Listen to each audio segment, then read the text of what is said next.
In today's brief khutbah, I'd like to share with you something about two names of the Prophet ﷺ. Allah has given him two descriptions in two surahs of the Quran. One of those names is Al-Muzzammil and the other name is Al-Muddaththir.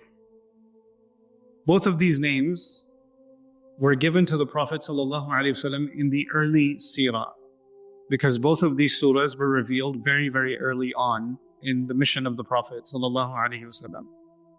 So let's first talk about the word Muzzammil and where it comes from. In the Arabic language, the word Muzzammil comes from the word Zamil. And a Zamil in the old times was the Arabs used to travel on the camel with a lot of their goods, but sometimes they have too much product but not enough room on the camel. So they would get a friend who's going to get his camel, and he's going to carry half the goods for you, you're going to carry half the goods. So now there's two camels and they're both carrying the load. And that friend that is carrying the load for you, that's called a zamil, because he's carrying the other burden. Al-Muzammala, sometimes they don't have a friend. You can't carry. So they came out with a system where they have everything tied up, all the goods are tied up, and they have a rope, and there's the other half is tied up, and they put it on top of the camel so both sides are carrying the load. That's called Al-Muzammala. When you put the load on both sides of the animal and you're taking the animal, it's called Al-Muzammala. The word zimil actually means a load, a burden. And from it came the idea that when someone is covered in a blanket or covered in something that's heavy, something heavy, like a thick blanket, then they are called mutazammil, and you can also call that muzzammil. It also means someone, even if they don't have a blanket, you can use the word muzzammil to describe someone who is under a lot of pressure. There's a lot of load on them, and so they are muzzammil. And there's a relationship between these two things. When someone is extremely overwhelmed, they feel like they cannot handle the pressure, it might be that they lie down and they cover themselves in a blanket. It's actually covering yourself up or putting a blanket over you and wrapping yourself up is an expression, is a way to describe how overwhelmed you are, how under pressure you are. Rasulullah sallallahu alaihi wasallam received revelation, and it was an enormous amount of pressure. He just saw it, the angel Jibreel. He's being told to read. And this pressure makes him immediately come home, and he tells his wife Khadija radiallahu ta'ala anha, Zammiluni, dathiruni, cover me, put a blanket over me. I need something heavy to cover me. And then Allah uses this word in the beginning of Surah Al-Muzzammil and says, Ya ayyuhal Muzzammil, the one who is covered in a heavy burden, the one who's covered in a blanket. The use of this word is a form of love from Allah, for the Prophet sallallahu alaihi wasallam. Allah is letting him know, I know that this is a lot of pressure. I know that this is very difficult for you. Now, when someone is extremely stressed, someone is under a lot of pressure, and they have a pressure from Allah. This is an expectation from Allah. Because in life, there are two kinds of pressure. One from Allah and the other one from people. Right? This is the one from Allah. Allah wants to help you navigate even the pressure that He puts on him. How do you deal with it? Allah gives him the solution to rise to the occasion. He says, قُمِ اللَّيْلَ إِلَّا قَلِيلًا, stand up and pray tahajjud. If you pray tahajjud, then you will be able to handle the pressure. So Allah didn't just give him an instruction, sallallahu alaihi wasallam. Allah gave Rasulullah sallallahu alaihi wasallam a solution. In fact, not only will he be able to handle the pressure, this is just the beginning. The job is going to get harder and harder and harder. So Allah says, after that, He says, إِنَّا سَنُلْقِي عَلَيْكَ قَوْلًا ثَقِيلًا. We're going to give you a heavy word, heavy responsibility. We're going to put it on top of you later on. So to prepare yourself for the heavy responsibility, you have to stand in front of Allah. The pressure is coming from Allah, and you have to turn back to Allah also. You have to turn back to Allah and face that pressure. That's the journey that the Prophet had to take early on to prepare for his mission. The first preparation was he has to stand up in front of Allah and recite Quran slowly to Allah in the middle of the night. And that's the story behind Al-Muzzammil. But then there's another word, Al-Muddaththir. Similar, it can also mean someone covered in a blanket. But Ad-Dithar was also used for the winter. In the Arab world, the winter felt like a storm. Like, when the sandstorm hits the sand hits the skin and it hurts, the cold wind hits the skin and it hurts. And it gets inside the bones. So when someone was feeling so much cold from the outside, they would run home, get inside, and immediately cover themselves in the blanket. And this ad-dihar li-tadaffu, it's actually to warm yourself. That's when you use the word muddaththir. So Muzzammil has to do with pressure, and Muddaththir has to do with warmth.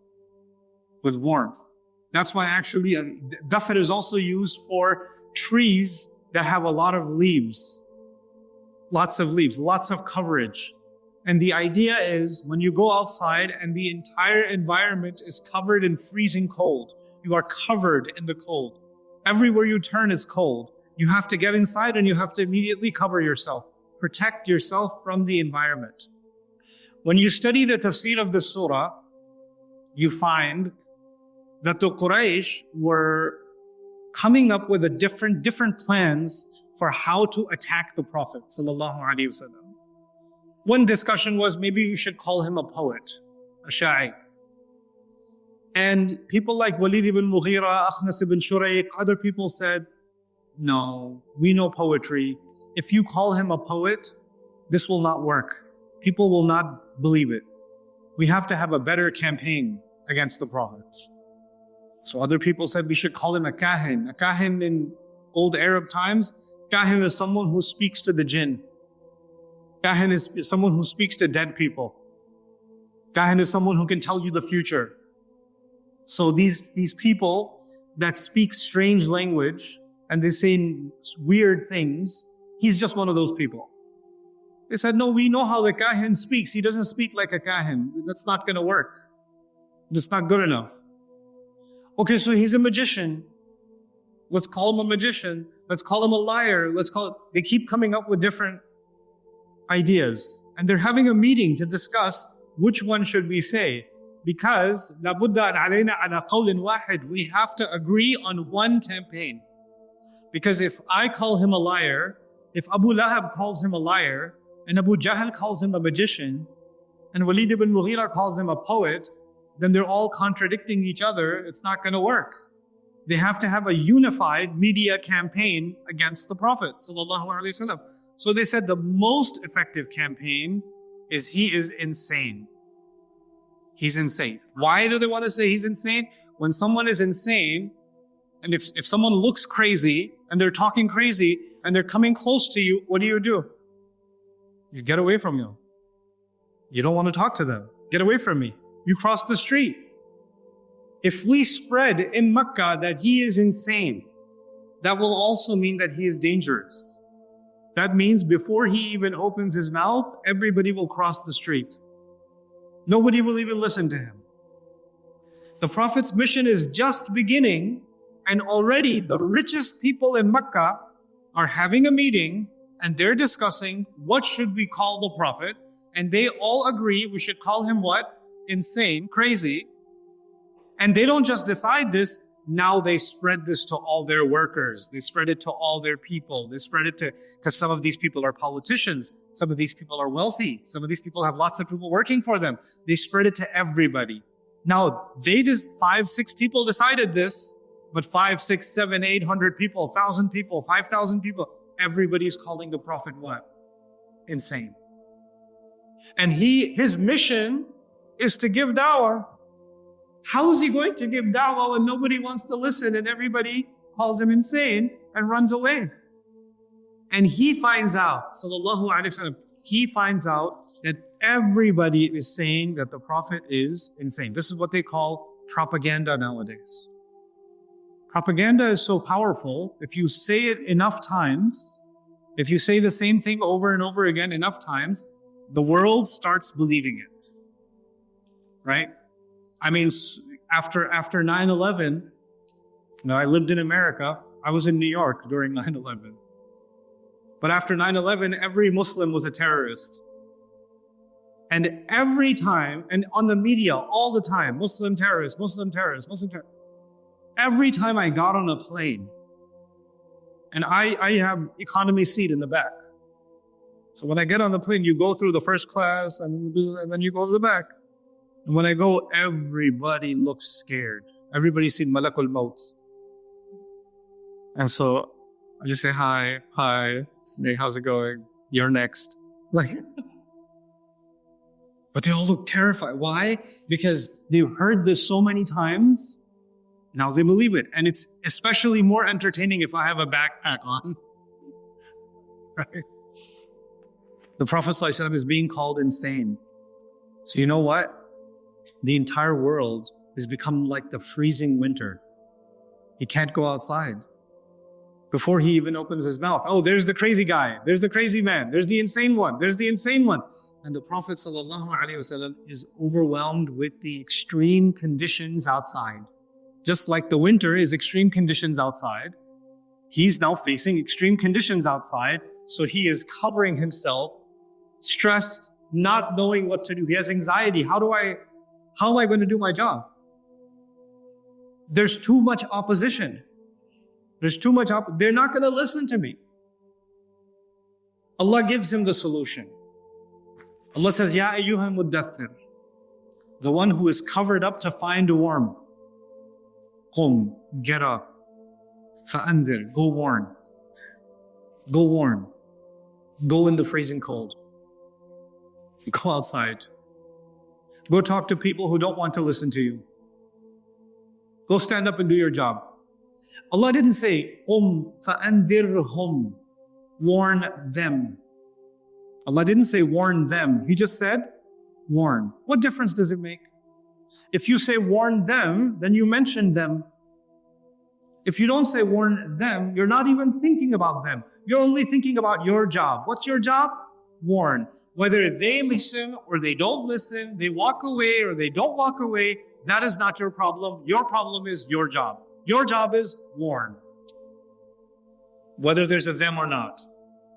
Whether it's one person or 100 people, whether they're laughing at you or not laughing at you, whether they're running away or not running away, you just do your part. That's it. Qum fa'andir. I told you there's two kinds of pressure. There's pressure from Allah, there's pressure from people. Ya Al-Muzzammil, qum al-layla illa qalila. When the burden is from Allah, turn to Allah. When the pressure comes from society, don't run to Allah. No. Take your blanket off and go face that society. Go face it. Sometimes students ask me an interesting question. Ustad, where do I find motivation? I feel overwhelmed. I don't know how to be motivated. This surah has one of the most amazing answers for motivation. When someone is covered up in a blanket, someone is exhausted, someone is depressed, someone is feeling powerless, they need motivation. Allah did not motivate him. Allah did not motivate him. Allah just told him to what? Go, get up. What is he not motivated to do? He is not motivated to get up and warn. And Allah says, just begin. You know what the best motivation is? Just start. Stop waiting for some motivation. Just begin. Just begin. Get in it. Get involved. And I studied this some time ago, and then recently I was talking to a psychologist about motivation. And he showed me some interesting research on people that are looking for motivation to do exercise. And they did study on people that want to be motivated to do exercise. One of the most interesting finds, the people that were the most motivated to do exercise were the people that were told, just do the first day, don't worry about anything else. And the first day they did exercise was the biggest motivation for them to come the next day. That meaning doing it instead of waiting for some outside force was the motivation. The action is the motivation. Not some motivation will eventually lead to the action. And that's what Allah does with the Prophet ﷺ. I know you're overwhelmed. It doesn't matter. Stop thinking about it. Stop worrying about the opposition. Stop worrying about the pressure. That's not, all of those obstacles were also created by Allah. Abu Jahl was also created by Allah. Abu Lahab was also created by Allah. The Quraysh were also created by Allah. Allah allowed them to say what they're saying. He gave them permission to say what they're saying. And they're doing that. But you know what? All of that is there just so you go stand up and no matter what, you do your part. قُمْ فَأَنذِرْ وَرَبَّكَ فَكَبِّرْ. And then even the words وَرَبَّكَ فَكَبِّرْ. Think about that. When we say قُمِ اللَّيْلَ إِلَّا قَلِيلًا in Surah Al-Muzzammil, this is the last thing I'll share with you. You stand in tahajjud. What's the first thing you do when you pray? You say Allahu Akbar. Allahu Akbar, and you start the prayer. Allah tells in the next surah is not about prayer. The next surah is about da'wah. It's about da'wah. And what does Allah say? وَرَبَّكَ فَكَبِّرْ. But takbir is in salah, right? Takbir is in salah. Now, when you're in salah, do you think about other people or you only think about Allah? Only think about Allah. Allah is teaching the Prophet ﷺ that just like when you say Allahu Akbar and you only think about Allah, when you do da'wah, don't think about the people, only think about Allah. وَرَبَّكَ فَكَبِّرْ. Just like salah is ibadah, da'wah is also ibadah. And just like in that ibadah, it doesn't matter who likes it and who doesn't like it, you're going to make salah because it's for Allah. The same way when it comes to da'wah, whoever likes it, whoever doesn't like it, وَرَبَّكَ فَكَبِّرْ. You're going to make salah. And by the way, in salah, you have to have pure clothes, yes or no? You have to have pure clothes. But in da'wah, Allah says to the Prophet ﷺ, وَثِيَابَكَ فَطَهِّرْ. Keep your clothes pure. What is Allah doing? Allah is creating a munasabah. He's creating a correlation between ibadah and da'wah. Because they're both acts of ibadah. And because they're both acts of ibadah, our mindset is the same. The same way Allah will give you strength when you turn towards Allah, the same way Allah will give you strength when you get up and warn and stop worrying about people. Treat it as an act of ibadah. And you'll be fine. And that these two words that Allah has given us, that I started with and I'll conclude with, one of those words, Al-Muzzammil, was about feeling the burden and pressure, and feeling under the weight of something. And the other was about feeling afraid of the outside world. So there's your internal burdens, Al-Muzzammil. There's your external burdens, Al-Muddaththir. Your internal burdens will be fixed when you develop an internal relationship with Allah. That's prayer, salah. Your external burdens will only be fixed if you face the external world. You don't run from the world, you face the world. You have to turn towards them, take the blanket off and go and face. These are the amazing surahs of strength and of confidence and of purpose. May Allah Azza wa Jal allow us to be inspired by these beautiful names of the Prophet ﷺ that Allah honored the Messenger with ﷺ and even made surahs named after these beautiful names. So we know that they're not something small, they're something very significant for our Messenger ﷺ and for all of our lives. Barakallahu li wa lakum fil Qur'anil Hakim wa nafa'ani wa iyyakum bil ayati wa dhikril hakim.